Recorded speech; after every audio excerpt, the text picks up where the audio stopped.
Ողջույն սիրելի հայրենակիցներ, եթերում Նոյանտապանն է։ Եվ այժմ մենք զրուցելու ենք քաղաքագետ, եվրոպագետ, պարոն Տիգրան Խաչատրյանի հետ։ Ողջույն եմ, պարոն Խաչատրյան։ Բարև ձեզ։ Շնորհակալ եմ, որ ընդունել եք հրավերը եւ ուրախ եմ ձեզ ողջունելու մեր տաղավարում։ Ես էլ եմ շնորհակալ հրավերի համար։ Եկեք վերջին նորությունից սկսենք մեր զրույցը եւ ձեր կարծիքը ստանամ։ Միացյալ Նահանգների նախագահ Դոնալդ Թրամփը հաստատեց, որ փետրվարին Հայաստան է ժամանելու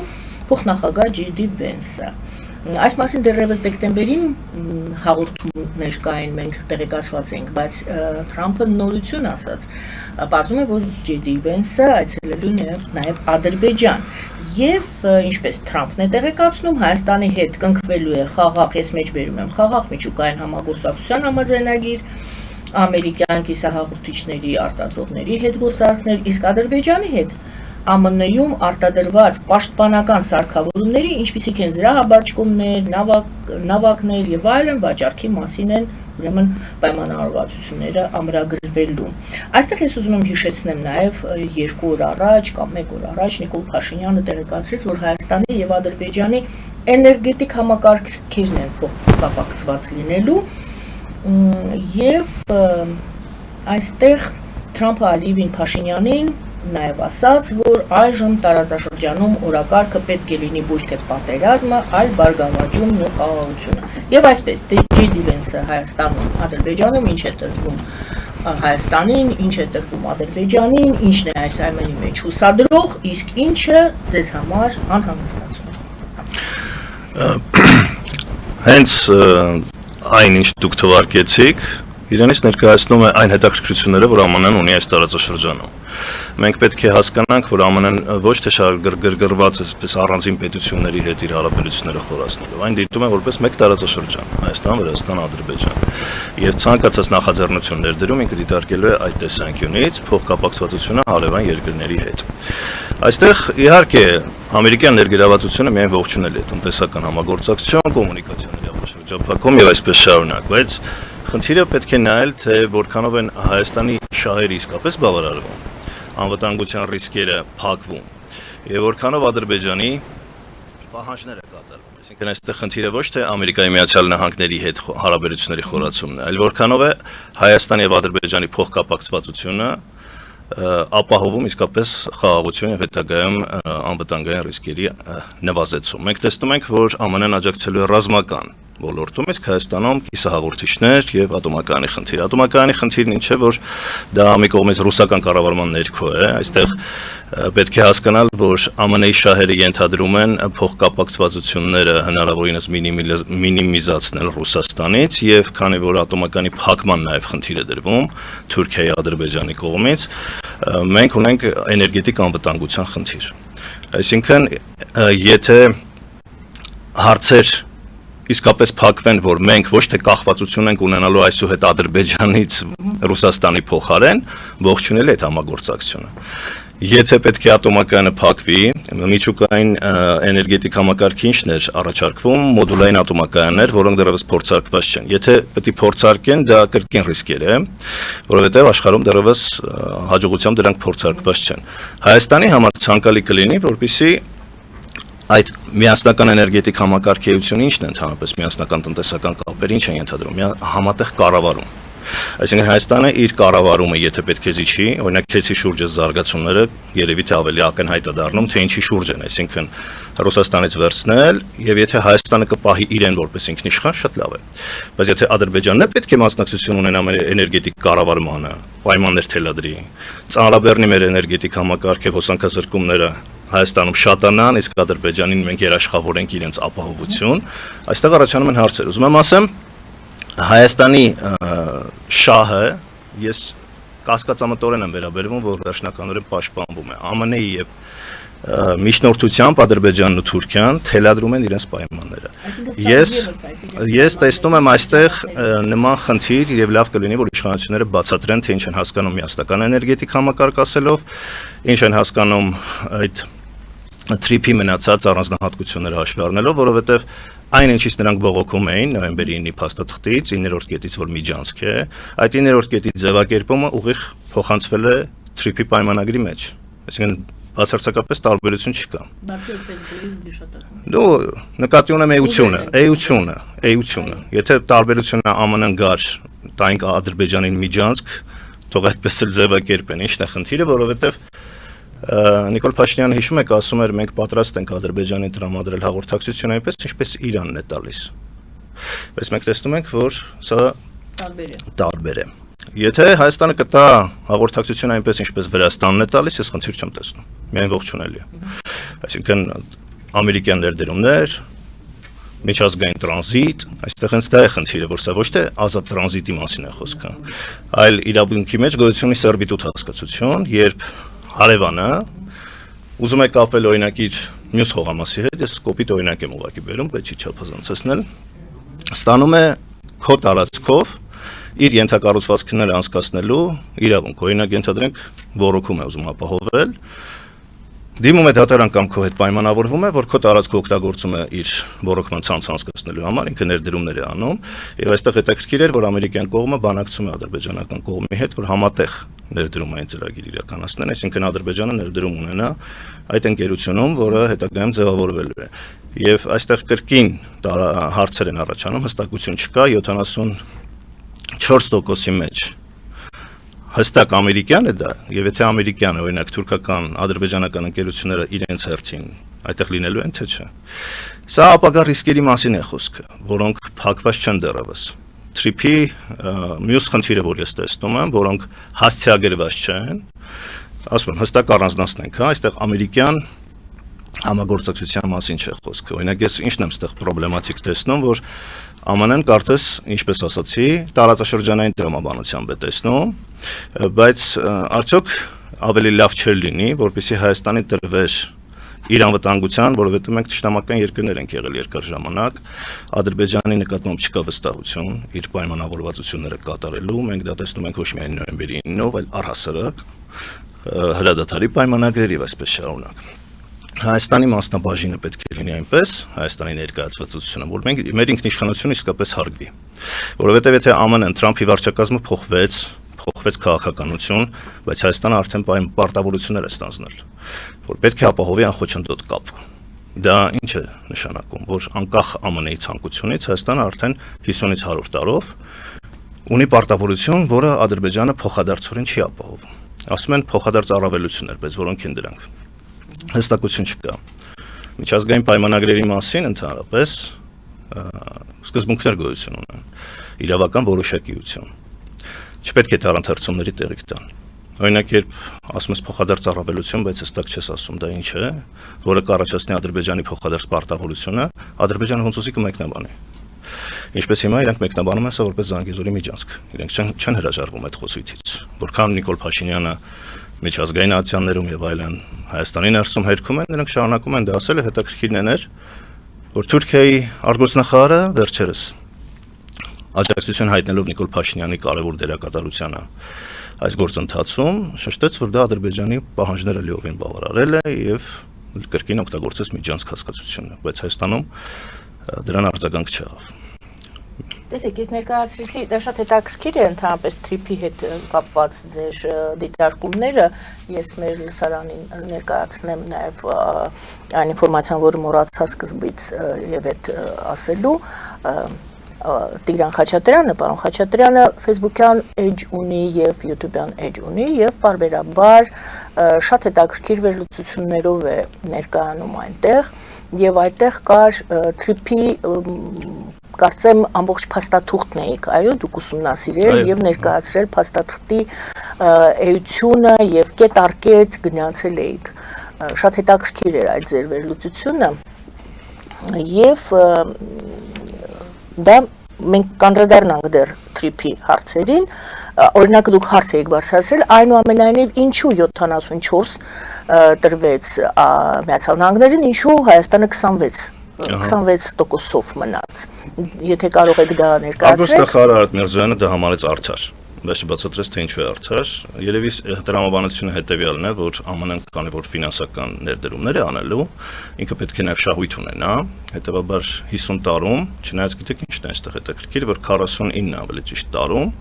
Հայաստանը ունենում է 26, հետո եթե երկարաձգվի եւս 50 տարով, ունենալու է 49, այսինքն կարծես Էլի ոչ 50, 51։ Կարծես միտումնավոր եւ դա ես վստահ եմ Ադրբեջանի պահանջն է։ Ես այստեղ գիտեք ինչն եմ տեսնում, որ Հայաստանի իշխանությունը ոչ թե Ամերիկան է խնդիրը, բացարձակապես, այլ Հայաստանի իշխանությունները իրենց շահերը Ամերիկային ճիշտ չեն ներկայացրել, բացատրել անվտանգային ռիսկերը ապագայի։ Քանի որ ընտրություններում վերընտրվելու խնդիր կա, լեգիտիմության խնդիր կա, առիթից փորձել են օգտվել եւ ուրախությունն էլ Հայաստանի իշխանությունների չեն կարողանում թաքցնել, որ սա շանս է վերջապես հայ ժողովրդի ներկայացնել, որ բերվել է խաղաղություն եւ ոչ միայն խաղաղություն, այլև Ամերիկայի աջակցություն, տնտեսական օգուտներ։ Եվ այստեղ շտապել են առանց շատ խորամուխ լինելու, եթե ոչ դիտավորությամբ, հնարավորինս դա անել առանց ռիսկերը հաշվի առնելու։ Լավ չեն բանակցել։ Եթե ամերիկյան ներդրումների խնդիր կա հետ բերելու, թող դա լիներ օրինակ տեսականորեն վարկի տեսքով։ Օրինակ Հայաստանի մասնաբաժինը այնպես լիներ, որ եթե ԱՄՆ-ն պետք է իր ներդրումները հետ վերադարձնի որոշակի երաշխիքներով։ Օրինակ հայ-ռուսական հարաբերություններում, թեև իրենք հենց քննադատում են շատ, գույք պարտքի դիմաց եւ այսպես շարունակ, կարող են հենց Ռուսաստանի հետ սա այս հնարավորությունը օգտագործել, սկսել բանակցություններ, որ ձեր ներդրումները կամ արեք, օրինակ ենթակառուցվածքներում, եթե ոչ, խնդրում եմ փոխանցեք Հայաստանին կամ կիսեք օրինակ ամերիկացիների հետ այդ հնարավորությունները, որպեսզի ամերիկյան ներդրումները ամերիկյան կողմի համար հետաքրքիր լինի Հայաստանում ոչ թե գալ ուղղակի Ադրբեջան Նախիջևան կապ ապահովել, որովհետև ամբողջ տրամաբանությունը դա է կարծես, այլ լայն հայ-ամերիկյան տնտեսական համագործակցության խորացում լինի տարբեր ոլորտներում, IT-ից սկսած, գյուղատնտեսություն, արդյունաբերություն, էներգետիկա, մենք հաճախ է չէ թմկահարվում, որ ԱՄՆ-ն հենց ինչ-որ մի մասնաբաժին ունեցավ, ուրեմն մենք մեր անվտանգությունը ապահովված է։ Դա չափազանցված է որ առումով, եթե հստակ պայմաններ շարադրված չեն։ Օրինակ, գերմանական ընկերություն կա մեր հանքարդյունաբերության ոլորտում։ Եվ կարծեմ մասնաբաժինը 50%-ից ավել էր, օրինակ այդ Զանգեզուրի պղնձամոլիբդենայինում։ Դուք տեսել եք Գերմանիայի ակտիվ մասնակցություն մեր անվտանգային հարցերին։ Այսինքն չկա նման բան, որ եթե ամերիկյան է, ամերիկան ամեն ինչ անելու է, որ իհարկե իր ընկերության շահերը կապահովի, բայց դա չի նշանակում, որ Հայաստանի անվտանգության ռիսկերը կվերցնի իր վրա։ Հատկապես Թրիփում դրա մասին ոչինչ չկա այդ փաստաթղթում։ Եվ չպետք է մոռանալ, որ փաստաթղթի նախաբանում գրված է, որ իրավական պարտավորություններ չառաջացնող է սա դեռևս։ Այսինքն սա քննարկվող աշխատանքային փաստաթուղթ է, կարելի է վերանայել։ Հետևաբար իմ հորդորն է Հայաստանի իշխանություններին վերանայել այդ բոլոր կետերը, որոնք ապագայում ռիսկեր ականներ են Ադրբեջանի Թուրքիայի կողմից դրված կաշխատեն ոնց էր 70 տարի խաղաղություն հայ-ադրբեջանական խորհրդային միության կազմում, բայց մենք հիշում ենք Դավուշում ինչպես էին ներխուժում անկլավներով։ Իրանց մոտ կա այդ 100-ամյա ծրագիրը եւ պատահական չէ, որ դա հայ-իրանական սահմանով է անցնում։ Թող անցներ օրինակ այլ որպես անվտանգության երաշխիք, որ ինչու է դա։ Տեսեք, բացատրում եմ, որ կապը կարճ է, հա, ընդհանրենք այդտեղ, բայց կլիներ մեծ համար անվտանգության վստահության ցուցիչ, որ ապաշրջակփակվեր ամբողջ Հայաստանի ենթակառուցվածքները, ոչ թե այդ հատվածը, որ ամենանեղ հատվածն է եւ ուղղակիորեն հայ-իրանական սահմանով է անցնում։ Դա այն ծրագիրն է, որը կա եւ Ալիևը չի թաքցնում, որ այս տարածաշրջանը Նախիջևան, Զանգեզուր, Ղարաբաղ իրենց խոսքերով դառնա մեկ տարածաշրջան։ Տեսեք, եթե երկաթուղի է կառուցվելու, էներգետիկ համակարգեր են անցնելու եւ այդ սերվիտուտային պարտավորությունը, որ ասացի, տրանզիտից տարբերվում, այստեղ իրենք կարող են մանիպուլացնել ինքնիշխանություն տերմինը։ Տեսեք, ես չեմ ասում ինքնիշխանությունը զիջվել է։ Ես ասում եմ սահմանը փակվում է։ Այսինքն կա ինքնիշխանության 100% անոց, բայց Հայաստանը դրա մոտ 50-ը զիջում է։ Էլի պահպանում է անվանապես իր սեփականության իրավունքը, բայց ինչպես ասացի, երկաթուղին անցավ, նավթագազ զամուղները անցան, դա համարվելու է ոչ հայկական Հայաստանի հողի վրա։ Եվ եթե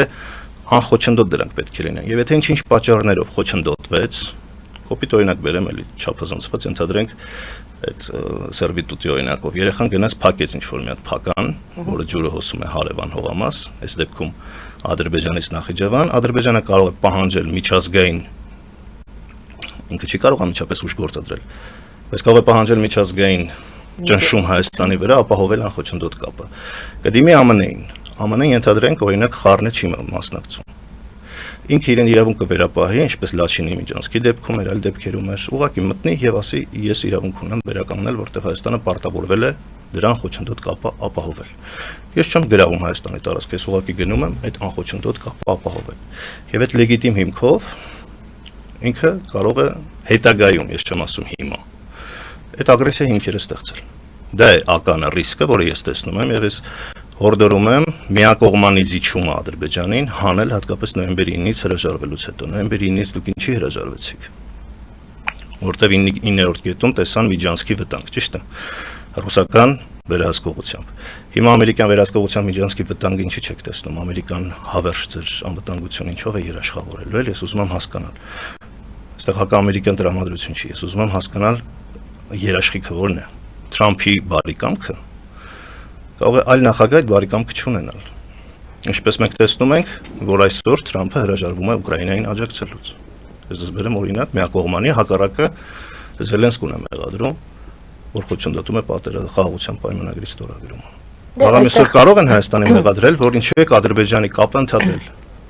Այստեղ բոլորը նշում են, որ դա դեռ հայտարարության մակարդակով է, այդ փաստաթուղթը չի ամրագրված, օրենքի ուժ չի ստացել, եւ դա է տալիս ձեզ նաեւ այդ հնարավորությունը, որ դուք կոչանեք, որ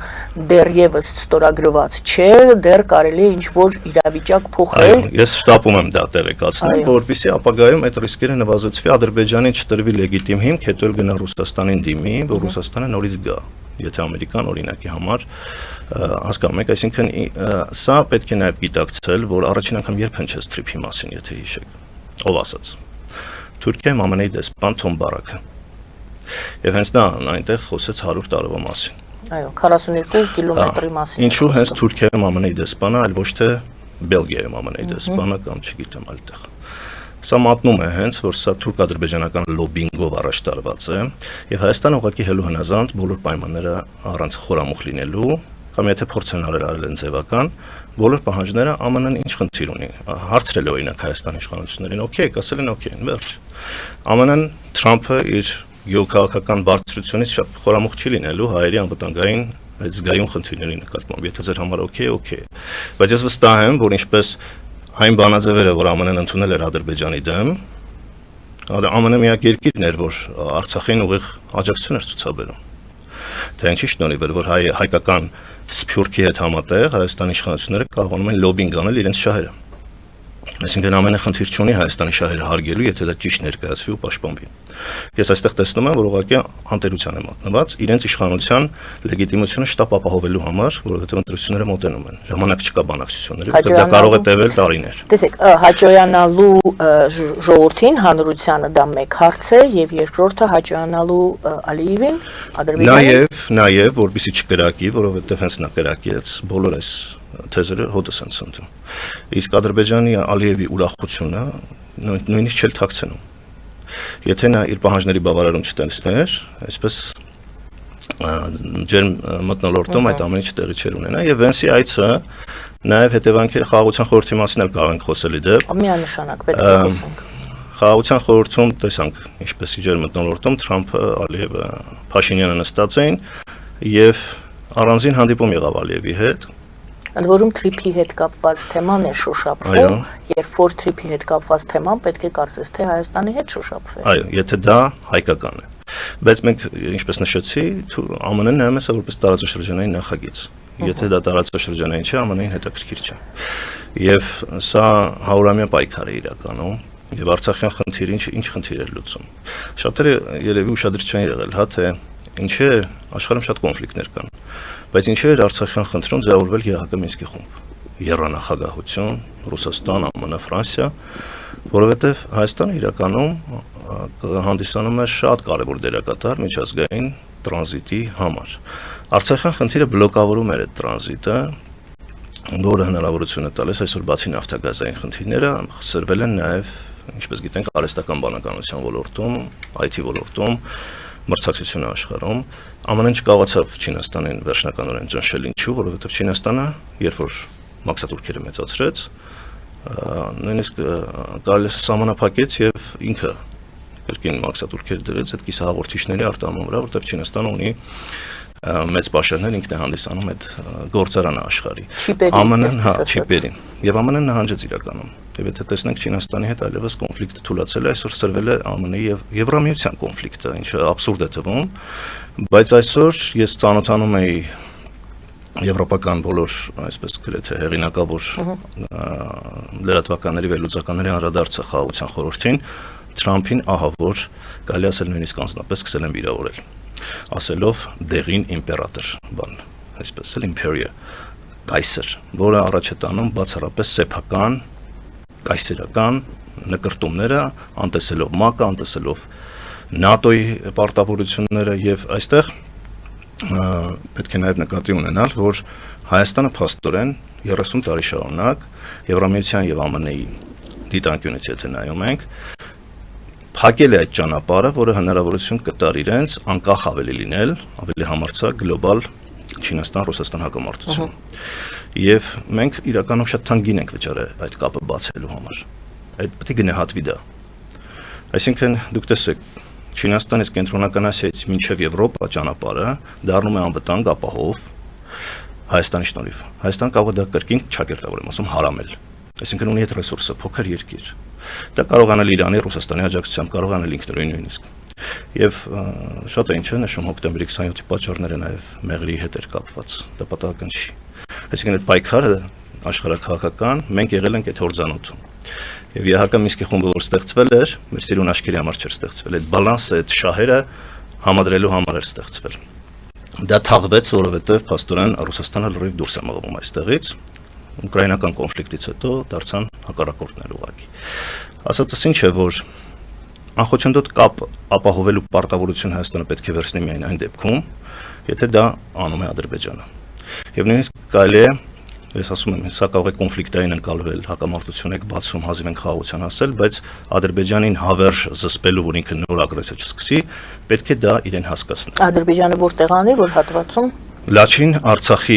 թեման ինքը չպետք է մոռանա, եթե փորձի ապագայում Հայաստանի հանդեպ ագրեսիան։ Նա Նախիջևանի թեման է բարձրացնում, ասում է դու Նախիջևանով։ Նա արդեն լուծված է համարում Արցախի պարտավորություն չունի ընդհանրապես Հայաստանի առջև։ Դա հայլային ասելով նկատի չեն ունենում այլևս Լաչինի Մինսկ, Արցախ։ Այո, ցավալին դա է։ Նկատի են ունենում այլ հայլային, որը համեցեք։ Այո, եւ ցավալին հենց դա է, որ այդ մեծ կորուստների գնով, այսինքն մենք շատ բարձր գին ենք վճարել արդեն, Հայաստանը չպետք է նման պարտավորություն ստանձնի։ Այն էլ ԱՄՆ-ի առջև, երրորդ երկրի, այս դեպքում Ադրբեջանի հանդեպ։ Դա դառնում է միջազգային պարտավորություն։ Բայց դուք ինքներդ եք ասում, Հայաստանը ուրախացել է, որ կարողացել է գոնե այդ թնջուկը այս ձևով լուծել։ Դա համարում է, որ լուծված է այս թնջուկը, որը սկսված է դեռևս երևի թե 100 տարի առաջ եւ եթե ոչ ավելի շուտ։ Բայց ռիսկերը ականները մնում են։ Նոյեմբերի 9-ի ռիսկերը մնացել են 9-րդ կետի եւ Հայաստանի ինքնիշխանության սահմանափակում է թե տոկոսայնությունը։ Տեսեք, եթե դա վերաբերել օրինակ նավթագազամուղներին, ես բան չունեմ ասելու, օրինակ Վրաստանն իր տարածքով նավթագազամուղներն անցնում են, չունի այնտեղ ինչ որ մասնաբաժին 100%-անոց նվազը, բայց երբ որ վերաբերում է ճանապարհներին, երկաթուղուն օրինակ վրաց ադրբեջանական 50-50 Ինչու է 49 անգամ 100 տարի հետո 49 իմ համար անհասկանալի ընդ որում դա շատ մեծ տարածություն չէ որ ճանապարհները դա երկրի նյարդային համակարգն է Եվ համարում եք արդյոք որ եթե հիմա Հայաստանը ցանկանար ներդրումների համար գումարներ ներքաշել բերել որպեսի ներդրում անել եւ չլիներ 74, ինչպես ասում են, դե 74-ը, որովհետեւ ամերիկյան կողմը այդքան ներդրում է անում։ Չէր կարողանա Հայաստանը բերել այդքան ներդրում, որպեսի իսկապես ներդնել այդտեղ եւ չունենալ 26%։ Կարող էր։ Դե ես դա եմ ասում, որ փորձել չի արվել։ Օրինակ դուք լսել եք լրատվամիջոցներով նման տեղեկություն։ Չկա։ Օրինակ Հայաստանը առաջարկեր վարկային ծրագիր։ ԱՄՆ-ից խնդրել։ Դուք ասացիք վարկային ծրագիր։ Այսինքն, որ կամ ԱՄՆ-ին տրամադրել այլ հնարավորություններ դրա դիմաց։ Հիմա ես խնդրելու եմ դուք այսպես ասացիք, կետերով 2 կետ կամ 3 կետ, ինչ դեռևս դուք առաջարկում եք, այսպես ես հասկանում եմ որ կրկնություն է լինելու, բայց այսպես կետերով ես կուզենայի ասել, որպես ամփոփում այս հատվածի մեր հարցազրույցի։ Կետ առաջին Ադրբեջանի անխոչնդոտ կապը Նախիջևանի հետ ապահովելու պարտավորություն հայ-ամերիկյան փաստաթղթում չպետք է լինի։ Եթե դա լինի, դա պետք է լինի համարժեք Ադրբեջանի կողմից։ Ադրբեջանը նույնպես այնտեղ պետք է նշվի, որ Հայաստանի առջև ունենում է նման պարտավորություն։ Եթե այնտեղ մեզ ասում են Հայաստանի իշխանությունները, որ փոխադարձություն սկզբունք ամրագրվեց այդ փոխադարձ պարտավորություններով, թող դրվի աստղանիշ վերևը եւ տակը բացատրվի ինչ է նշանակում փոխադարձ առավելություն։ Դե կարծեմ նորից եմ կրկնում, Ալիևը այսպես Նախիջևանով դուք կանցնեք, չգիտեմ։ Այո, եւ այստեղ ինչ է ողջավորված բենզին թողում, ցորեն թողում, դա է հենց փոխադարձ առավելություն, որի կարիքը մենք կենսական իրականում չունենք։ Այսինքն որ մտածենք, որ մենք բենզինի կարոտ էինք կամ ցորենի կարոտ էինք, չէ։ Դա առավելություն չի։ Ընդ որում մենք տեսնում ենք, որ գների վրա էլ մեծ հաշվով շատ քիչ է ազդում, որովհետև բենզինի գները օրինակ 2023 թվականին ռուսական այդ սանկցիաների արդյունքում դարձել էր 330 դրամ։ Այսօր 100 դրամով դեռևս թանկ է։ Գոռում են մեծ առաջընթաց է, բայց բենզինը դեռևս թանկ է մինչև եվրոպական շելի մուտքից հետո։ Եվրոպական շելը եկավ ինչու որ որակով բենզին են բերել, հետևաբար թանկ է։ Տեղական շուկան ռուսական բենզինի գինն էլ բարձրացրեց արդյունքում։ Դա գուցե առողջ մրցակցությանը միտվում էր, որ որակ լինի, բայց արդյունքում գները բարձրացան, որական հասկանալի է։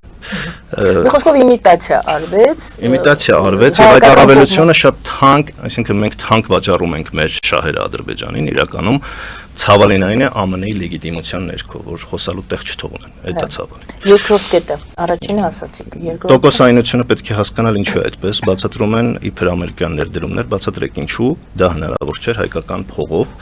կամ վարկային միջոցներով։ Մարդիկ նույնիսկ զենք են գնում վարկով, հա, իրենց անվտանգությունը ապահովելու համար։ Սա ինչ խնդիր էր, որ վարկային միջոցներով հնարավոր չէր, Հայաստանը չունի այդ միջոցները արդյոք։ Եթե չունի արդյոք չէր կարելի ժողովրդի սփյուռքի հետ այնպես աշխատել, որ դրա համահավաքով դա ապահովեինք օրինակ տեսականորեն, որպեսզի մեր ինքնիշխանության խնդիրն է սա, մեր անվտանգության խնդիրն է սա։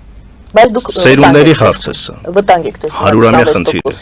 Ես տեսնում եմ վտանգ, որ դա կարող է թուրքական, ադրբեջանական հետագայում մասնաբաժին այնպես ավելանալ, որ նույնիսկ դուք չզգաք, հետո պարզվի, որ դա ոչ թե հայ-ամերիկյան, այլ հայ-ամերիկա-թուրք-ադրբեջանական է, որտեղ Հայաստանի խոսքը ընդամենը 26%-ը ընդդեմ թուրք-ադրբեջանականի ենթադրենք 50%-ի։ Եվ 26%-ը կարող են կներեք, դա գուցե ֆանտաստիկա է, բայց մեկ օր էլ առաջարկեն 26%-ը գնել։ Ինչպես ռուսականի դեպքում մենք տեսանք, որ Գազպրոմը երբ եկել էր, քիչ-քիչ, վերջում 20% էր մնացել, դա վերցրեցին, հա։ Ինչու ենք համոզել, որ աշխարհակը հատկապես Թրամփի բացահայտ անկեղծ ցուցադրությունը, որ կան միայն շահեր, արժեքներ, դեմոկրատիա, մեզ համար առաջնային չէ, եւ այդ անվտանգության խորհուրդը, խաղաղության խորհուրդը ներողություն, դա ամրացրեց։ Այդ համոզումը, որ Թրամփի համար կարևոր է ոչ թե պետությունների դեմոկրատական լինելը, այլ որքանով են նրանք սպասարկում իր շահերը։ Եթե երրորդ կետ ունեք առաջարկի, երրորդ կետը վերաբերում է տոկոսայնության մասին խոսեցի, պարտավորության մասին խոսեցի, նաև 49-100 տարվա նման, ես դա համարում եմ գաղութային պարտավորություն իրականում, մոտ դրան, կապ չունի ԱՄՆ-ն ով ուզում է լինի, հա, որտեղ կրկին 49% է մնում, 50-ից չի անցնում Հայաստանի մասնաբաժինը։ Նման ժամանակահատված պետք չի գրել եւ ես իմ հաղորդումներում կոչ արեցի ուսումնասիրել Հեյդար Ալիևի փորձը, այսպես շփվում եք ադրբեջանցիների հետ, մի հատ Իլհամ Ալիևին հարցրեք ձեր հայրը։ Դարի պայմանագիրը կնքեց 94 թվականի պարտության խայտառակության պայմաններում, հա, երբ որ մեզ ինչ են ասում, մենք ստիպված ենք այս պայմանները ընդունել, ասում են դե պարտված ենք, ուժ չունենք։ Ադրբեջանը ավելի խայտառակ պարտություններ գրել իր տեսանկյունից եթե նայենք, բսկտված քաղաքացիական բախումներով բսկտված երկիր, կնքեց 80% փայաբաժնով, 20%-ը բաժանելով British Petroleum-ի, ամերիկացիների, ռուսների, անգամ իրանցիների, այսինքն բոլորին ներգրավեց տարածաշրջանի, ոչ միայն Ամերիկային։ Դրանով հավասարակշռելով 30 տարով, 30 տարի հետո ներդրումները դարձան ադրբեջանական, Ադրբեջանի տարածքում։ Իրան ոնց հաջողվեց։ Դուք ինչ եք մտածում, որ եթե պարտվել եք, ուրեմն պետք է լրիվ հանձնվել։ Աշխարհում բոլոր երկրները գրեթե բացի երևի Միացյալ Նահանգներից պարտվել են պատերազմներում, բայց դա չի նշանակում քո ինքնիշխան իրավունքները զիջել։ Շնորհակալ եմ, գովազդենք հայտարարում եթերում, սիրելի հայրենակիցներ, գովազդային ընդմիջում է, մնացեք մեզ հետ։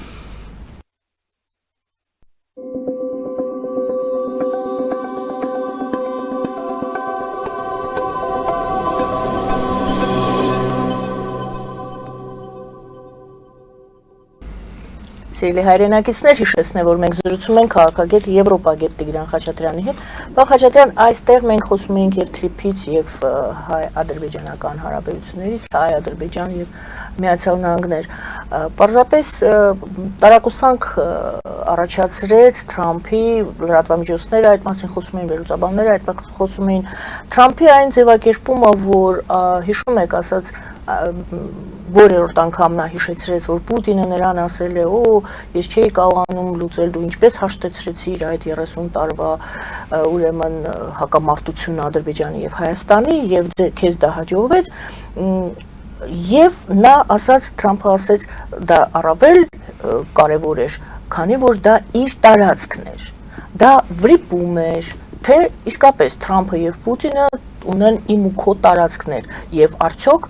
Հայաստանը եւ Ադրբեջանը տվյալ դեպքում արդեն հարավային Կովկաս են դիտարկում Թրամփի գիտակցության մեջ ընկալմամբ դա Պուտինի տարածքն է մեծ հաշվով կա այդ ընկալումը եւ ներողություն եւ այդ դեպքում թրիփ ուղին դա ինչ է մտնել ներխուժել է Պուտինի տարածք կներեք որ այսպես հարցնում եմ բայց այդպես է ստացվում մենք պետք է մեզ վերաբերող բոլոր հարցերը նայենք գլոբալ կոնտեքստում որովհետեւ հասկանանք Թրամփին չի ասում նայենք Ուկրաինայում ինչ է կատարվում ըստ Թրամփի Թրամփին չի առաջարկում Ուկրաինային դե հիմա Թրամփը ընդհանրապես ռեալ պոլիտիկ է գաղափար, այսպես նաև բիզնեսից լինելով ոլորտից, ինքը նայում է փաստերին, ոչ թե իրավական փաստաթղթերին, այդ մասին նա բացահայտ հայտարարեց։ Դե լավ, հիմա կորցրել եք Դոնբաս ղրիմ, ճանաչեք ռուսական, վերջ, դա իր առաջարկը, այսինքն սա Պուտինին է, մարդը կարացել է այդքանին հասնի, պետք է ընդունել, իսկ Ուկրաինայի ես քեզ չեմ օգնի, մինչև քո մետաղները թանկարժեք այդ որ կա, ասես Բայդենը ապրծպր կնել է կարտայցյանս համար ծախսել է, ես մի կոպեկ ավել չեմ տա, թե իմ շահը չտեսնեմ այստեղ, այսինքն գնում է գործարքին, ընդհանրապես նաև այդ խաղաղության խորհուրդը ոչ իրավական, այսինքն միջազգային կազմակերպություն չէ, որ ձևավորվեց 19 պետություն ստորագրեց այդ թվում Հայաստանը, դա կարելի ասել քաղաքական ակումբ է որտեղ Թրամփը թելադրում է խաղի կանոններ։ Թրամփը ըստ էության հիմա ձևակերպում է սեփական աշխարհակարգը, իր աշխարհակարգը, ոչ թե ՄԱԿ-ի, ոչ թե երկու արպետությունների, այլ Թրամփյան աշխարհակարգը, եւ հենց ամերիկյան եվրոպական մեդիայում դա կոչվում է Դոնրոյի դոկտրին։ Մոնրոյի դոկտրինը փոխել են Դոնրոյի, ինձ Դոնալդի էլի, Դոնրոյի դոկտրին, որտեղ աշխարհը բաժանում է ազդեցության ոլորտների։ Արևմտյան կիսագունդը, Գրենլանդիան, որ ասում ես պետք է վերցնեմ, Թրամփինն է, ռուսական, այսինքն Պուտինին է։ Ինքը անձնավորում է։ Ես իր մեջ չեմ տեսնում, այսպես ասած, այդ միջազգային մեր ավանդական պատկերացումները, որ կան միջազգային կազմակերպություններ, պետությունների ինչ որ դաշինքներ են իմաստով, որ դրանք իրավաբանորիներ հետ պարտավորված են, ոչ ակումբ, որտեղ դու անդամարժեք պետք է վճարես $1 միլիարդ, եթե ուզում ես մնաս։ Իմ ակումբի, իմ տարածքի մեջ ես, ես քեզ պաշտպանում եմ իմ խաղի կանոններով։ Սա իմ տարածքն է։ Բայց հիմա ոնց է Ուզբեկստան, Հայաստան, Ադրբեջան իր տարածք ուրիշի տարածք ըստ Թրամփի ըստ Թրամփի փորձում է ինչպես Ուկրաինան կիսել, այսինքն արևելքը Պուտին քեզ ինձ, հիմա այս ռեգիոնը այս հատվածը իմն է, այսինքն եթե դու ուժ ունես Վրաստանի վրա, Հայաստանի վրա, արի բաժանենք։ Ես դաժե կներեք այսպես չեմ բացառում, որ եթե Ռուսաստանը բավական ռեսուրս եւ ուժ ունենա, կարող է նաեւ մաս կազմել Թրիփին։ Ուղղակի չունի այդ ուժը, այդ ռեսուրսը։ Այսինքն Թրամփը դրան դեմ չի լինի։ Բայց մենք դեռ չենք լսել Ռուսաստանի վերջին խոսքը։ Այո, որովհետև մենք եթե ուշադիր լինենք, նաև Փաշինյանը առաջարկեց Ռուսաստանին մասնակցել։ Չբացառեց, այսինքն դա բոլորի համար է, եկեք եւ այլն, որովհետև ինքն էլ չգիտի, թե իրականում Թրամփը թե Ուկրաինայի հարցում, թե այլ հասարակ, ինչպիսի պայմանավորվածություններ կգնա Ռուսաստանի հետ, որովհետև Ռուսաստանի ներկայությունը Հայաստանում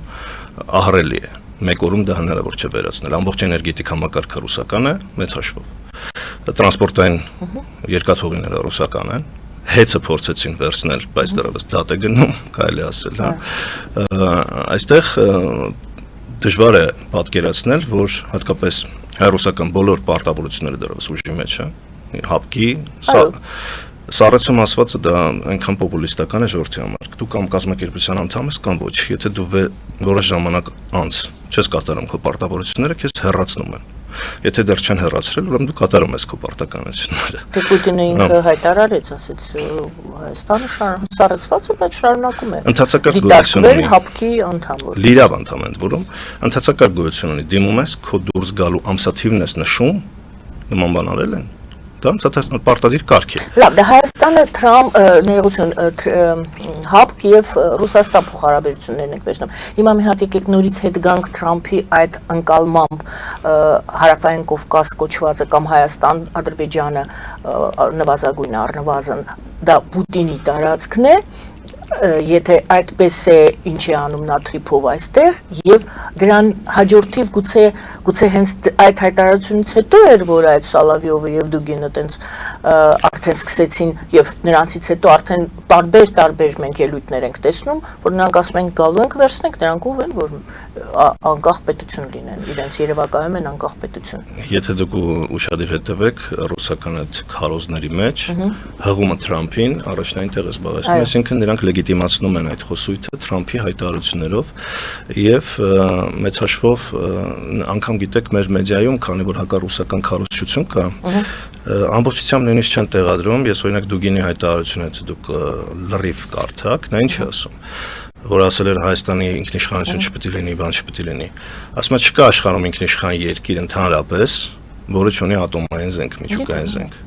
Ասում է այդ բոլոր պետությունների ինքնիշխանությունը նոմինալ է։ Դա ըստ էության Թրամփի պատկերացումն է այն իմաստով, որ ուժն է մեծ հաշվով որոշում, Գրենլանդիան տիպիկ օրինակ, հա, ասում է դա ինձ պետք է։ Հիմա դա քոնը չէր, ուզում ես կառնեմ, ուզում ես կգամ զորքով կվերցնեմ։ Դա իմն է, որոշված է իմ համար։ Այսինքն Թրամփը ճանապարհը բացում է, նրանք հետևից գալիս են։ Այո, եւ ասում է, եթե Թրամփը կարող է մտնել ինքնիշխան համարվող հիմա որ երկրի ղեկավարին առևանգել տանել, ըստ էության դա պատերազմի հայտարարում է առանց կոնգրեսի հավանության, որտեղ պատերազմական գործողությունները անգամ Հայաստանի դեպքում հիշում ենք Փաշինյանը պարլամենտում ելույթ ունեցավ, նոր հայտարարվեց ռազմական դրություն։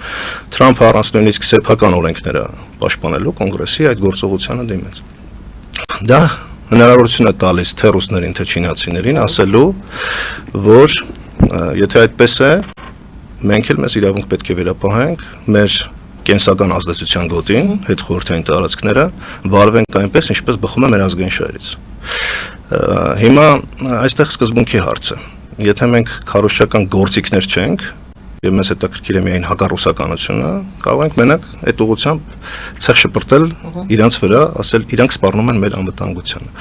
Բայց անվտանգության այդ ամբողջ ճարտարապետության սպառնալիքը արդեն Եվրոպական միությունն է ընդունել,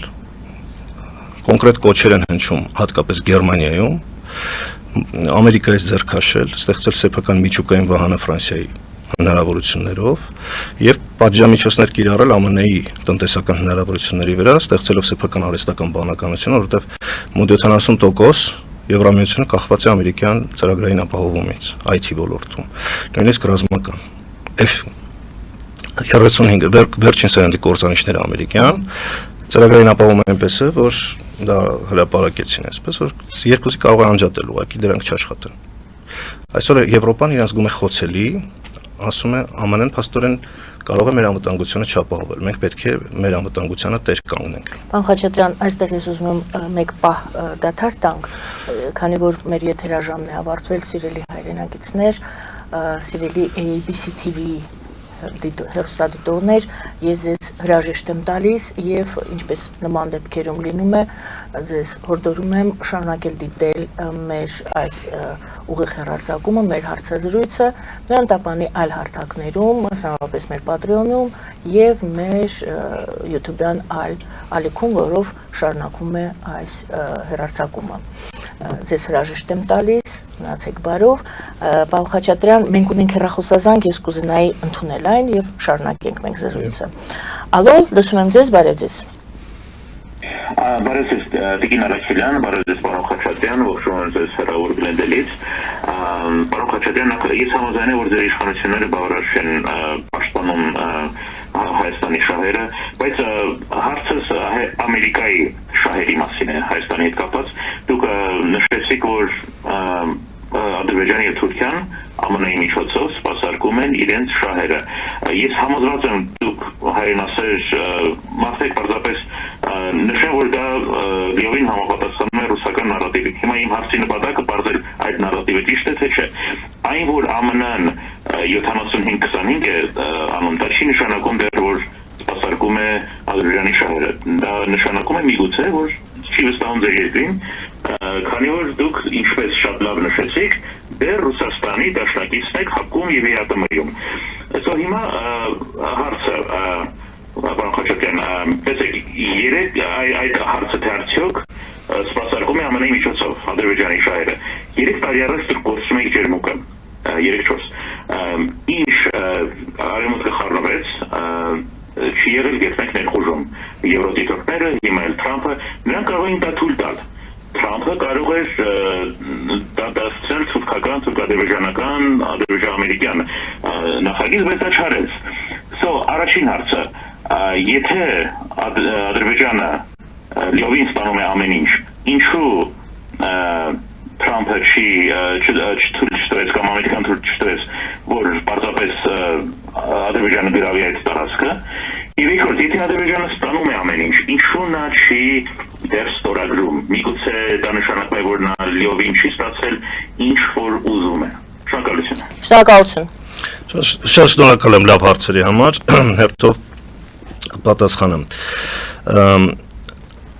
Թրամփի վարչակազմը ելնում է այն կանխադրույթից, թե իրերի դրությունը ինչպես է հողի վրա։ Մենք պետք է հասկանանք հետևյալը. երբ դադարեց Ադրբեջանի ագրեսիան, երբ եվրադիտորդները եկան Հայաստան, Ադրբեջանը այլ հարձակումներ է գործել եվրոդիտորդների ներկայությամբ։ Ադրբեջանական հարձակումները դադարեցին, ես դա կարող եմ նույնիսկ եթե առիթ լինի Facebook-յան էջում տարածեմ, որպեսզի ամսաթվերով մենք նայենք երբ եկան եվրոդիտորդների գալը չկանգնեցրեց Ադրբեջանին, Ադրբեջանին կանգնեցրել է Նիկոլ Փաշինյանի համաձայնությունը ճանաչել Արցախը Ադրբեջանի կազմում, Պրահայում, դրանից հետո է դադարել ադրբեջանական ագրեսիա, այսինքն բուն եվրոդիտորդների գալը չի կասեցրել, այլ Նիկոլ Փաշինյանի ճանաչելը Արցախը որպես Ադրբեջան, եւ եթե Ամերիկայի Միացյալ Նահանգները եվրոդիտորդները եկան այդ ճանաչելուց հետո չէ, ներողություն, Արցախը այդ թվում ճանաչել Ադրբեջանի կազմ եղել է եվրոդիտորդների գալուց ահագին հետո, մի քանի ամիս հետո։ Տարբերություն կա այդտեղ էլ։ Ես չեմ նվազեցնում Եվրոդիտորդները եկան դրանից մի քանի ամիս հետո 23 թվականի հունվարին, այդպես չէ։ Չէ, Նիկոլ Փաշինյանը երբ հայտարարեց Արցախը այդ թվում ճանաչում ենք Ադրբեջանի կազմում, դա եղել է եվրոդիտորդների գալուց մի քանի ամիս հետո։ Ես կարող եմ Facebook-յան էջում ամսաթվերով ցույց տալ հրապարակումները մամուլի, կհամեմատեք կտեսնեք։ Ես չեմ նվազեցնում եվրոդիտորդների թվականի հոկտեմբերին չէր, պարոն Խաչատրյան։ Տեսեք, եվրոդիտորդները երբ են եկել։ Ես ամսաթվերը անգիր չեմ հիշում, հրապարակեմ, ես վստահ եմ, ես նայել եմ, էլի ստուգել եմ, բայց անգիր չեմ հիշում։ Իսկ Նիկոլ Փաշինյանը երբ է ճանաչել Արցախը Ադրբեջանի կազմում։ 22 հոկտեմբերին Պրագայում։ Եվ եվրոդիտորդները երբ են եկել։ 23 հունվարին երևի Պրագայից հետո։ Եվրոդիտորդների դերը։ Այո, ես չեմ ուզում միջամտել ձեր խոսակցության մեջ։ Դա մենք կճշտենք, Պրահայում ընդունվել է հայտարարություն, բայց Նիկոլ Փաշինյանը Հայաստանի Հանրապետությունում է հայտարարել, այդ թվում ճանաչում ենք Արցախը Ադրբեջան։ Ես Պրահայից հետո տևել է մի քանի ամիս այդ գործընթացը։ Այստեղ ժամանակը գնում է, ներող եղեք, այստեղ նվազեցնելու եվրոդիտորդների դերի նվազեցնելու թեման է հիմա քննարկվում։ Չէ, հենց դա եմ ուզում ասել, ես ուզում եմ որպեսզի ճշմարտությունը ընկալվի այն առումով։ Հերոստատիտողը ավելի շատ ուշադրություն դարձրեց ձեր այն հայտարարությանը, որ ամերիկյան այս ծրագիրը լիովին բավարարում է կամ արված է թուրք-ադրբեջանական ծրագրի օգտին։ Ես դա եմ ուզում։ Հիմա այդ թեման է Ես ասում եմ, քանի որ Հայաստանը համաձայնվեց Ադրբեջանի պահանջներին, Ամերիկան այլևս ինչ պետք է աներ։ Միացյալ Նահանգները դերակատարում չունեին Ադրբեջանի ներխուժումը կանգնացնելու։ Հայաստանի պահանջները ընդունելն է դեր կատարել, ես դա ուզում եմ։ Բոլորը դեր կատարել են, բայց եթե Հայաստանը շարունակեր պնդել այն ինչ որ Ադրբեջանի համար անընդունելի է, կոնֆլիկտը շարունակվել էր, որովհետև եվրադիտորդների դեմ հարձակումներ Ադրբեջանի, ընդ որում Ռուսաստանի հետ համաձայնեցված, եթե հիշում եք, չէ՞, ինչպես էին ասում եվրադիտորդները, շպիոններ են եկել են ՆԱՏՕ-ի բաներ են։ Հա, չէ, հիմա օքեյ է թեմա։ Ինչեւ այդ նախաստորագրելու այդ այսինքն եթե ես օրինակ ձեզ հետ կհամաձայնվեի այն դեպքում, երբ որ ամերիկյան այդ միջնորդությունից հետո միանգամից Ադրբեջանի զորքերը հաներ մի քանի 100 քառակուսի կիլոմետր օկուպացված շրջաններից, որ այսօր զբաղացրել է։ Եվ կշարունակեր դելիմիտացիայի, դեմարկացիայի գործընթացը, որը չի շարունակում, եւ դա կապում է Հայաստանում սահմանադրական փոփոխությունների հետ։ Ադրբեջանը ինչու չի ստորագրում, որովհետեւ Հայաստանի օրենսդրությամբ Լեռնային Ղարաբաղը Հայաստանի տարածք է։ Դեռևս։ Այսինքն Նիկոլ Փաշինյանի բոլոր որոշումները ցանկացած այլ իշխանություն կարող է չեղարկել հողմանելով մեր անկախության հռչակագրին եւ սահմանադրությունը։ Օգտագործեցիք օրենսդրությամբ, թե այդ այնուամենայնիվ այդ անկախության հռչակագիրը հիմքն է սահմանադրության։ Ճիշտ է, հողումը միշտ կարելի է սահմանադրության։ Ասեցիք, օրենք կա այդպիսի հայ։ Չէ, օրենք չկա, բայց Ադրբեջանի պահանջը դնում է, դե մենք բոլորս գիտենք, որովհետև հա, դա ասում եմ, ինչու չի շտապում ստորագրել, որովհետև ինքը ուզում է երկաթ բետոնը իր համար, երաշխիքներ, որ Հայաստանում երբեք որևէ այլ մեկը չի համարձակվի այլևս այդ հարցերը բարձրացնել։ Դուք դա պատասխանում եք ինչու չի ստորագրում, բայց Միացյալ Նահանգների դերակատարումը այս տրիփի հետ միանշանակ դա կանգնեցրել է։ Երկու ճանապարհ կա, մեկը միտումնավոր Միացյալ Նահանգները կատարեցին Ադրբեջանի եւ Թուրքիայի ցանկալի տարբերակը իրականացրեցին, երկրորդը փաստացի այդպես ստացվեց ի վերջո։ Ես իմ խոսքում իրականում դեռ պատասխանել եմ ամենասկզբում այդ հարցին։ Հայաստանի իշխանությունները քանի որ չեն դրել այդ խնդիրները, Ամերիկայի Միացյալ Նահանգները ինքը պետք է մտածի Հայաստանի անվտանգային խնդիրների մասին։ Եթե ասում եք դուք խնդիր չեք տեսնում, հիշում եք նաև ռազմագերիների հետ կապված հարց բարձրացրեց այն դեռևս նախաստորագրումից առաջ ասացին որ դեռևս պետք չէ թեմային անդրադառնալ Հայաստանի իշխանությունները վախենալով Ադրբեջանի արձագանքից հետո դա իրենք վերջին շրջանում հատկապես այդ փոխանակում ըստ էության տեղի ունեցավ ռազմագերիների։ Դե դա ենթադրվում է, մենք չենք լսել այդպես։ Հա, ուզում եմ ասեմ Հայաստանի ԱՄՆ-ն խնդիր չունի, եթե դու խնդիր չունես։ Ես որ ասում եմ ԱՄՆ-ն այսինքն միտումնավոր ոչ թե միտումնավոր է, չէ, ոչ թե միտումնավոր է արել, այլ հիմա տեսեք այն ժամանակ Միացյալ Նահանգները գումար էր հատկացնում բյուջեից, կար Ադրբեջանի դեմ պատժամիջոցներ, որ Ալիևը հասավ նաև դրա հեռացմանը Թրամփի այդ խաղաղության նախաստորագրումից։ Ինչու էր դա անում Ադրբեջանը ճնշում էր, չէ, ըստ էության ինչի համար, որտեղ Հայաստանն էր դա։ Հիմա Հայաստանը դա չի ասում, ԱՄՆ-ն համաձայն է ինչ խնդիր։ Այսինքն դուք ասում եք Ադրբեջանը իր շահը պաշտպանելով գնում է առաջ, Հայաստանը իր շահը պաշտպանելով չի գնում առաջ։ Հայաստանի իշխանությունների կենտրոնացումը այսօրվա խնդիր է փակել, ապագա ռիսկերը հետո մի բան կմտածենք, այս տրամաբանությունն եմ ես տեսնում։ ԱՄՆ-ն խնդիր չի տեսնում, եթե դու հարցը չես բարձրացնում, ԱՄՆ-ն խնդիր չի տեսնում։ Հասկանալի է, դուք Հայաստանի դիրքորոշման վրա եք, վերագրում եք Հայաստանի միանշանակ, որովհետև Հայաստանը երբ հարցեր բարձրացրել է, թե ԵՀԿ Մինսկի շրջանակում, այդ հայտարարությունները, որ հնչել են Արցախին հարցը պետք է լուծվի 3 սկզբունքներով, դա մեր օգտին չէր, այսօրվա հայացքով որ նայում ենք, ԱՄՆ-ն ինչու էր դրան համաձայն։ Բարի, Սիրելի հեռուստադիտող, երկրորդ հարցը չեմ հիշում, ճիշտ ասած, կարող եք հիշեցնել, դուք հիշում եք։ Երկու հարցն այն էր, թե եթե Ադրբեջանը ստանում է ամեն ինչ ինչու չի ստորագրում եւ դա պատասխանեց, որտեղ ամեն ինչ չի դեռ ստացել։ Ես համաձայն եմ, որ չկա վստահություն Հայաստանի իշխանությունների նկատմամբ։ Բոլոր կողմերից չկա վստահություն։ Ադրբեջանի կողմից, նրանք Միացյալ Նահանգների, որովհետև դեռևս Հայաստանը ոչ բոլոր իրենց ծրագիրն են արել եւ երկրորդը երևի թե Միացյալ Նահանգների։ Եվ մենք դա տեսանք ի դեպ նախորդին, երբ Ալիևի հետ ջերմ հանդիպում էր Նիկոլ Փաշինյանի հետ ուղղակի այդ ֆոտոսեսիաներ եւ ոչ ավելի։ Բարի։ Եվ առաջին հարցը այն էր, թե ինչու եթե ԱՄՆ-ն սպասարկում է Ադրբեջանի շահերը, ինչու այդ թրիկը չդարձրեց ենթադրենք թուրք ամերիկյան եւ ինչու ներգրավեց Հայաստանին։ Որովհետև դա Հայաստանի տարածքում է եւ Թուրքիան անպայման ունի իր մենք ես հիշեցրեցի որ հենց Թուրքիայում ԱՄՆ դեսպանի հայտարարությունից հետո այդ պրոյեկտը սա տարածաշրջանային նախագիծ է մենք պետք է հասկանանք եւ այս 30-ամյա հակամարտությունը այդ նախագիծը ըստ էության բացեց եւ Հայաստանն էր խնդրեմը հետեւաբար Հայաստանի տարածքում այդ խնդիրը լուծելն է խնդրեմը Թուրքիայի եւ Ադրբեջանի համար ԱՄՆ-ն ոչ թե սպասարկում է նրանց շահերը այսպես միտում ԱՄՆ-ի շահերից է բխում նրանց հետ այս պրոյեկտը իրականացնել է, որովհետև սա տարածաշրջանային կենտրոնական Ասիա միջև Եվրոպա տանող, Ռուսաստանի եւ Չինաստանի ազդեցությունը թույլատնող եւ ինչպես նշեցի, բացի նավթագազայինը նաեւ հատուկ հազվագյուտ մետաղներին տիրանալու, մենք պետք չի մոռանալ, որ Սյունիքը նաեւ մետաղական հանքեր մենք ունենք, որտեղ նույնպես հետաքրքրություն կարող է լինել կենտրոնական Ասիայում։ Տեսեք, Հայաստանում դատա կենտրոնը չէ կառուցվում։ Հովացման հզոր համակարգ է պահանջում 100 մեգավատ հոսանք։ Լավ։ Դա հսկայական էներգետիկ պահանջմունք է, որը բավարարելու համար, օրինակ, կարող են հովարային անջատումներ սկսել, եթե էներգետիկ համակարգը դրան պատրաստ չլինի։ Բայց Հայաստանը ինչով է հետաքրքիր, որ Հայաստանում օրինակ այստեղ Երևանում կարող է լինել +30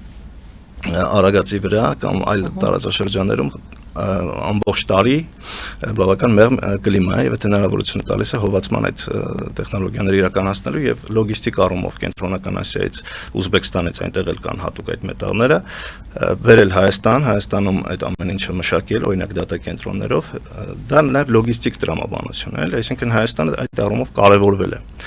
եւ այստեղ բայց առանց Ադրբեջանի եւ Թուրքիայի դա անհնար է ապահովել։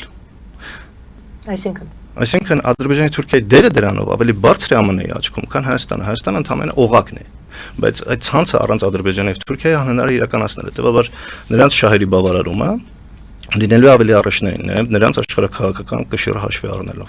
Դա ոչ թե ԱՄՆ-ի ընտրությունն է, որ ես սիրում եմ Ադրբեջանի եւ Թուրքիային ավելի եմ տեղ տալիս, այլ դա օբյեկտիվ իրականություն է։ Եվ այդ իրականությունը հաշվի առնելով էլ, բայց նաեւ նկատի ունենալով, որ առանց Հայաստանի այդ պրոյեկտը չի իրականացվի, որովհետեւ Վրաստանի տարբերություն մեզ ոչ թե անխոչնդոտ ճանապարհ է տալիս, այլ տրանզիտ է ապահովում, որի վստահությունը հատկապես այս իշխանափոխությունից հետո Վրաստանում իրադարձություններից չունեն թուրքերն ու ադրբեջանցիները, որ Վրաստանը այդ անխոչնդոտ կապը իրենց համար միշտ կապահովի։ Հայաստանը դառնում է թույլ օղակ, բայց այդ թույլ օղակից մենք պետք է դուրս գանք, որովհետև մենք շատ թանկին ենք վճարի, ասածս դա է։ Ոչ թե հակադրվելով ԱՄՆ-ին, այլ ցույց տալով, որ կան այս անվտանգային ռիսկերը եւ հենց թրիփը ռիսկի տակ է ապագայում, եթե այս խնդիրները չհասցեագրվեն եւ լուծում չստանան։ ԱՄՆ-ին պետք է ցույց տալ, որ այս ծրագրի ապագան կախված է Հայաստանի շահերը հաշվի առնելով։ Անտեսումը հղի վտանգներով։ Ականներ են, որոնցից կարող օգտվի եւ Ադրբեջանը ԱՄՆ-ի անտարբերության դեպքում ներխուժելով եւ աշխարհակական այլ կենտրոնները Իրանը, Ռուսաստանը վտանգելով այդ ծրագրի ընդհանրապես հեռանկարայնությունը։ Ճիշտ ասած աչքովս ընկավ, բայց վստահ չեմ հիմա ձեռքից տակ չի այդ ինֆորմացիան, մի փոքրիկ լուր, որը պետք է ճշտել, ես շնորհակալ եմ սիրելի հեռուստատեսող, եթե բոլոր հարցերին պատասխանը եղավ, ես անցնեմ հաջորդ հարցին, հա։ Okay, խնդրեմ, շնորհակալություն։ Շնորհակալություն։ Պետք է ճշտել այս ինֆորմացիան, Ադրբեջանը դիմել է Վրաստանին եւ ասել Հայաստանը եւ Ադրբեջանը հրաժարվում են վրացական տրանզիտից։ Սա մի քիչ հարցեր է բարձրացնում Հայաստանի եւ Վրաստանի հարաբերությունները վատացնելու եւ ինչու է Ալիևը նման առաջարկ կամ հայտարարություն արել եւ կախվածությունն է Հայաստանի մեծացվելու, եթե այդպիսի տրամաբանություն սկսի գործել։ Տեսեք, եթե Հայաստանը ընդունում է, որ ինքը թուրք-ադրբեջանական դաշինքի մեջ է, մեծ հաշվով, sense բնականաբար նրանց հորդորներին պետք է սկսի ականջալուր լինել եւ այո, եթե մենք լուրերով կարծեմ տեղեկացանք, որ վրաց-ադրբեջանական տրանզիտի հետ կապված իսկապես կան խնդիրներ, Վրաստանը խոչընդոտներ է ստեղծում։ Բայց այստեղ Հայաստանին էլ է ուզում խառնել Ալիևը խառնում է, որպեսզի ճնշում գործադրի Վրաստանի վրա եւ ըստ էության երևի թե մեկ գրակոչով երկու նպաստակ կապել։ Դե Հայաստանը այս դեպքում արդեն խոցել է իրեն դարձրել, Հայաստանի իշխանությունները դարձրել են իրենց քմահաճույքների զոհը։ Եթե Ադրբեջանի տակտիկան հետեւյալը կարող է լինել, Հայաստանին թե ավելի սեղմել, կոպիտ ասած, թե Վրաստանի վրա ճնշում, որ ավելի վերանային նաև իրենց պայմանագրերը, ինչպես նշեցի 50-50-ը, որոշ տեղերում տրանզիտի համար վճարում են, անխոչնդոտ կապ որպես այդպեսին, Վրաստանը չի պարտավորվել, եւ այս դեպքում Հայաստանը այս թուլությունը, գիտեք, միշտ վտանգը բերում է հնարավորություն։ Ես ցանկացած վտանգի դեպքում Հայաստանի հետ կապված տեսնում եմ հնարավորություն։ Այստեղ իշխանությունների կամքն է եւ խելացիությունը, հեռանկարայնությունը օգտվելու։ Այս դեպքում սա շանս է, որպեսզի հայ-վրացական հարաբերությունները ավելի ամրապնդել, փորձել Ադրբեջանին զսպել, ինչու ոչ ներքաշելով նաեւ Իրանին։ Եվ նաեւ բանակցային խաղակարդ օգտագործել հիմնավորելու, թե ինչու պետք է Հայաստանը չպարտավորվի 100 տարով անխոչնդոտ կապ ապահովելու, մենք տեսնում ենք դրա հետևանքները։ Վաղ միսօր տարածաշրջանի ամբողջ անվտանգային համակարգը կարող քանդվել։ Իրոք քանդվել Վրաստանը, եթե լրիվ ինչքան Ադրբեջանը սեղմի, Թուրքիայի հետ միասին, այնքան կուղի դեպի ռուսական ուղղություն, եւ մեր օթերը կոպիտ ասած այս առումով ռիսկեր են առաջացնում եւ դուք վտանգելու են այդ թրիփի հեռանկարայնությունը։ Հետագայում կարող են ոնց ռուսներին, հիշում եք, ռուսներն էլ Հայաստանում էլ ասում էին Ռուսաստանը որ մտավ, դուրս չի գա կյանքում Ղարաբաղից, որտեվ իրանք դաշնակիցներ են։ Ոնց էր հակառուսական քարոզությունը մի ժամանակ հիշում եք, որ Ռուսաստանն ու Ադրբեջանը դաշնակիցներին եկել են հայերին ոչնչացնեն եւ այնտեղ էլ միշտ մնալու են։ Ալիևը շատ հանգիստ հեռացրեց։ Ինչ է ձեզ թվում, որ Ալիևը այսպես խելքեթում է կամ Թուրքիա խելքեթում է, որ Ամերիկային միշտ այստեղ թողնեն։ Ինչի՞ ձեզ չի թվում, որ կարող է մի պահ իրենք ազատ զգալով Ամերիկային էլ հեռացնեն։ Հատկապես որ ամերիկացիները առաջնորդվում են այն սկզբունքով, որ եթե իրենց հիմնական խնդիրները բավարարվի, իրանք խնդիր չեն տեսնում դաշնակցային պարտավորությունների, ոչ Ուկրաինայի, ոչ Եվրամիության առջև։ Այդ ռիսկերը պետք է կառավարել, դրա համար եմ ասում, բանակցություններում պետք է Հայաստանի շահերը հասցեագրվել, թե չէ մենք խոցել ենք։ Բայց դրա հետ մեկտեղ դուք ասում եք, որ բոլոր այդ կետերը, որոնք դուք մատնանշեցիք, այդտեղ բոլոր տեղերում դեռևս հնարավոր է ճիշտ հնարավոր է, որովհետև պայմանագիր չէ դեռևս իրավական ուժ ունի, եւ բացի դրանից, եթե անգամ ինչ-որ բան նախաստորագրվել է, գոյություն ունի, ճիշտ է, Թրամփը չի ընդունում ՄԱԿ-ը եւ այլն այսօր, բայց գոյություն ունեն կոնվենցիաներ ՄԱԿ-ի, օրինակ միջազգային պայմանագրերի չեն լուծարվել, հա, դրանք սկզբունքներ կան, չի կարելի ինքնիշխան երկրին ստիպել 100 վասալային գաղութային պարտավորություն։ Դա չի բխում ՄԱԿ-ի կանոնադրությունից։ Շնորհակալ եմ, անպայման ուզում էի խոսենք նաև այդ Դավոսում տեղի ունեցածի մասին, Հայաստանի Ադրբեջանի ղեկավարները, ինչպես դուք էլ նշեցիք, բոլորս գիտենք, նրանք Դավոսում միացան այդ Միացյալ Նահանգների Թրամփի մասնավորապես առաջարկած այդ խաղաղության խորհրդին, իսկ եվրոպական երկրները, ինչպես գիտենք, բոյկոտել են դրանք։ Հիմա Հայաստանը հայտնվել է մի միավորման մեջ, որտեղ կա Պակիստան, մենք խոսում ենք հայ ներողություն Հնդկաստանի հարաբերությունների մասին, հայ-ֆրանսիական հարաբերությունների մասին, իսկ ստեղ բոլորս գիտենք ինչ ցանկ է, ինչ ցուցակ է հրապարակվել, ովքեր են մտել եւ այստեղ հարց, ինչին էր պետք Թրամփին այդպիսի երկրներ, ինչին է պետք Հայաստանին միանալ, Հայաստանը հնարավորություն ուներ ասելու ոչ, թե Հայաստանի համար շատ ձեռնտու է, որովհետև կարծիքները շատ են տարբերվում, իրարամերժ կարծիքներ են, ոմանք ասում են դա հրաշալի է, մանավանդ այդ լուսանկարները Թրամփը նայում է առաջ ոգևորվում էին, որ Պուտինն է, չգիտեմ, Քոչարյանին զանգահարում, շնորհավորում ծննդյան օրվա կապակցությամբ, Պուտինն է լավ նայել, հովանոց է բացել, հիմա Թրամփն է նայում Փաշինյանին, ոգևորություն մի կողմից, դեր փոխելու ավելի շատ հոգեբանություն, մի կողմից, այո, ոգևորություն, որ Հայաստանը այդպիսի բարձր ատյաններում է գտնվում, ամբիոններում է գտնվում, մյուս կողմից մեծ վտանգ են տեսնում Հայաստանի համար այդտեղ հայտնվելը։ Ձեր կարծիքը։ Ես վտանգ չեմ տեսնում, բայց ես տեսնում եմ գործիք դառնալու PR-ի Թրամփի անձնական PR-ը ապահովելու համար, այսինքն դա ինչպես նաև խոսքի մեջ շեշտեցի, դեռևս միջազգային այսպես կազմակերպություն չէ, դա ակումբ է, քաղաքական կարելի ասել ակումբ է, Թրամփի ակումբ, ես դա այսպես կձևակերպեի, որի միջոցով Թրամփը փորձում է աշխարհին պարտադրել իր պատկերացում աշխարհակարգի։ Նա դժգոհ է ՄԱԿ-ից, նա դժգոհ է եվրոպացիներից, Եվրամիությունից եւ տանելով այդ նաև իր նախընտրական խոստումը, որ ԱՄՆ-ն պետք է ընդարձակի իր տարածքները, բառացիորեն այդպիսի հայտարարություններ կային, որքան ես հիշում եմ, կամ ազդեցությունը աշխարհում։ Ըստ էության նա իրականացնում է իր նախընտրական ծրագիրը ժողովրդին տրված եւ միաժամանակ այդ դոկտրինը, Դոնրոյի դոկտրինը, որը նշեցի։ Հայաստանը ինչ է դրանից ստանում։ Հայաստանը, այսինքն մենք պետք է Հայաստանը եւ Հայաստանի իշխանությունները փորձենք միշտ տարանջատել։ Ասում եք կարող է Հայաստանը ասել ոչ։ Հայաստան կարող էր ասել ոչ, բայց Հայաստանի այսօրվա իշխանությունները չեն կարող ասել ոչ, որովհետեւ դա կնշանակի ըստ բոյկոտել Թրամփին, ում համարում են խաղաղություն բերող հայ-ադրբեջանական եւ երաշխավորը մեր այս նոր համակարգի անվտանգության։ Չէր կարող Նիկոլ Փաշինյանը ուղղակի չգնալ, բայց միաժամանակ Փաշինյանը համարում է, որ Միացյալ Նահանգներն են երաշխավորը Թրամփը, որովհետեւ Միացյալ Նահանգների այդ եմ ասում, մենք պետք է նաեւ ինչ-որ ժամանակ փորձենք տարանջատել ղեկավարներին երկրներից, որովհետեւ հենց Թրամփի օրինակով տեսնում ենք, որ Բայդենի օրինակով տեսնում ենք, որ տարբեր են մոտեցումները։ Բայդենը ամեն ինչ տալիս էր Ուկրաինայի հաղթանակի համար, Պուտինին անձնապես վիրավորում, Թրամփը այսօր Պուտինին հրավիրում է այդ ակումբ, Պուտինը պատրաստ է Ուկրաինա կիսել, եւ պատկերացրեք ուկրաինացիների վիճակը այսօր իրենց տեսանկյունից նայենք, Այսինքն մենք տեսնում ենք, չէ, իրականությունը կա։ Ինչու մենք չենք պրոյեկտում սցենարներ մեր համար, որ կարող է նաև դա մեզ հետ պատահել։ Նիկոլ Փաշինյանի պարագայում մերժել չէր կարող, Հայաստանը կարող է իր անվտանգային այդ հնարավորությունները լինի իշխանությունների նկատմամբ ճնշում հասցեակլելու։ Պետք չէր, չեմ կարծում, որ պետք էր այս պարագայում, բայց լերը մուկ ծնեց, ինչպես ասում են, Թրամփը ասում էր, որ 50 երկիր հետաքրքրված է, պարզվեց 19-ն ստորագրել, Եվրոպայից ընդամենը Բուլղարիան եւ Հունգարիան։ Մենք էլ գիտենք դա մոտավորապես, որ ինչպեսի Եվրամիության հետ ինչ հարաբերություններ ունեցող երկրներ։ Խոսքով վտանգ դեռ գոնե դրա այդ իրավական հետևանքներ, որպես այդպեսին չկան, դա ես Հնդկաստանին եւ Ֆրանսիային մատնանշեցի։ Մենք ընդամենը ոնց որ ասած իմիջային խնդիր ենք այստեղ տեսնում եւ փաստացի եթե Թրամփը Եվրամիությանը համարում է խնդիր սպառնալիք, մենք փաստորեն տեղավորվում ենք Եվրամիության դեմ